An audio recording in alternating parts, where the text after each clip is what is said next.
আসন্ন ত্রয়োদশ জাতীয় সংসদ নির্বাচনে কুমিল্লা ৪ অর্থাৎ দেবিদ্বার আসনে বিএনপি মনোনীত প্রার্থী মঞ্জুরুল আহসান মুন্সির মনোনয়ন বাতিল করেছে নির্বাচন কমিশন।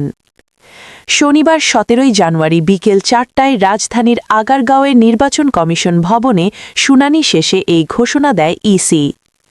ঋণ খেলাপির অভিযোগে তার মনোনয়ন বাতিল করা হয়েছে বলে জানিয়েছে নির্বাচন কমিশন।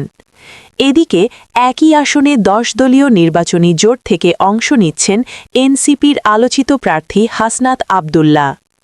মনোনয়ন বৈধতা নিয়ে দুই প্রার্থীর পক্ষ থেকে পাল্টাপাল্টি আপিল হয়েছিল ইসিতে। শনিবারের শুনানিতে কমিশন মঞ্জুরুল আহসান মুন্সির মনোনয়ন বাতিল করে আর হাসনাত আবদুল্লার মনোনয়ন বৈধ ঘোষণা করে। স্থানীয় ভোটারদের মতে এই আসনে মূল প্রতিদ্বন্দ্বিতা হওয়ার কথা ছিল এই দুই প্রার্থীর মধ্যে। ফলে বিএনপি প্রার্থীর মনোনয়ন বাতিল হওয়ায় হাসনাত আবদুল্লার জয়ের সম্ভাবনা আরও উজ্জ্বল হয়েছে বলে ধারণা করছেন নির্বাচন বিশ্লেষকরা। তবে মনোনয়ন বাতিল হলেও এই আসনে হাসনাত আবদুল্লার বিনা প্রতিদ্বন্দ্বিতায় জয়ের সুযোগ নেই। ইসির তথ্য অনুযায়ী কুমিল্লা ৪ আসনে এখনও নির্বাচনে রয়েছেন আরও কয়েকজন প্রার্থী। তাদের মধ্যে আছেন ইনসানিয়াত বিপ্লব বাংলাদেশের ইরফানুল হক সরকার, খেলাফত মজলিসের মোহাম্মদ মুজিবুর রহমান, গণ অধিকার পরিষদ জিওপির মোহাম্মদ আবু জসিম উদ্দিন এবং বাংলাদেশ খেলাফত মজলিসের মোফাজ্জেল হোসেন।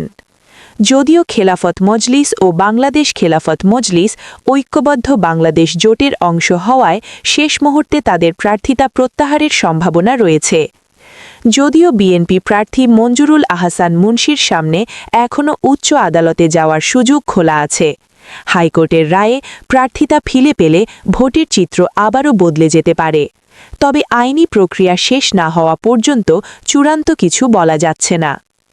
দেবিদ্বার উপজেলা এনসিপির প্রধান সমন্বয়কারী জামাল মোহাম্মদ কবির বলেছেন, হাসনাত আবদুল্লার পক্ষে এই আসনে বিশাল জনসমর্থন রয়েছে। আমরা চাই প্রতিদ্বন্দ্বিতাপূর্ণ নির্বাচন হোক। আদালত যদি মঞ্জুরুল আহসান সাহেবের প্রার্থিতা ফিরিয়ে দেন সেটি আমরা স্বাগত জানাব। তবে সুষ্ঠু ভোট হলে হাসনাত আবদুল্লাহ বিপুল ব্যবধানে জয়ী হবেন। আপাতত অপেক্ষায় দেবিদ্বারবাসী।